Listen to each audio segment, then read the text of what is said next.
একটা মানুষ কতটুকু বিশ্বাস করলো যে আমার কাছে যে এত দামি একটা জিনিস আমার কাছে দিছে।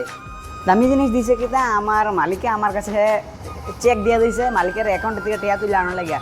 তখন ব্যাংকে যাই আমি গিয়ে সেটা 1.5 লাখ টাকা তুলে আনা, আপনারা সরাসরি দেখাই, আপনারাও দেখতে পায়। তো এখন আমি চলে আসছি ব্যাংকের ভিতরে এসে দেখতে ব্যাংকটা অনেক সুন্দর করে সাজা রাখছে। কি এর লেগে সাজাচ্ছে প্রথমে আমি জানছিলাম না, পরে দিয়ে জানলাম যে ব্যাংকের আজকে 20 বছর পুরনো হয়েছে, এর লেগে সাজা রাখছে। ব্যাংকের 20 বছর পূর্ণ হওয়ার খুশিতে আমার একটা চকলেটও দিয়েছে, আমিও সুন্দর করে চকলেটটা লিয়ে লিছি। আর আমি আইতে সময় একটা ব্যাগ লিয়েছি, এই ব্যাগটা তুলে যে টেহার লিয়ে যাম, কারণ 1.5-2 লাখ টাকার ব্যাপার। জায়গা যখন আমি আই পড়ছি এই মহিলাটার কাছে একটা দনের লেগে আইসে তাদের কাছে একটা দিয়ে দিয়েছি, তাদের কাছে একটা দনের পরে তাই আমার সেক্টর ভালো করে দেখতেছে, সাইনমেন্ট ভালো করে দেখতেছে সবকিছু ঠিক আছে কিনা। এরপর দেখছে সবকিছু ঠিক আছে, তাই না ওখানে আমার লেগে 50,000 টাকা 4টা বান্ডেল মেশিনে গন্তাছে। আসলে গাইস আমি নিতে আইছি 2 লাখ টাকা, আপনারা আমি ভুল করে 1.5 লাখ টাকা কই লইছি। ভিডিওটা কাটাকাটি কত অনেক ভেজাল হইব, এলাকার ভিডিওটা কাটছি না। তো ফাইনালি গাইস ব্যাগটা করে আমি টেহাটি তুলে লইছি। বিশ্বাসের কারণে আমি আজকে গিয়েছি মালিকের অ্যাকাউন্টে টাকা তুলে আনতে পারছি।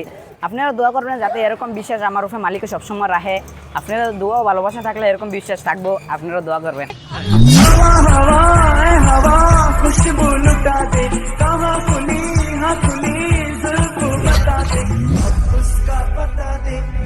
আজকে টেহা তুলে লইছি, তার মানে আজকে বেতন পাইলাম ইনশাল্লাহ। খুব আনন্দ লাগতেছে যে এরকম টেহা তুললে নেয়, নিজের টেহা নিজে তুললে নিচ্ছে, নিজের বেতন নিজে নেন, খুব আনন্দ লাগে এরকম দেখতে।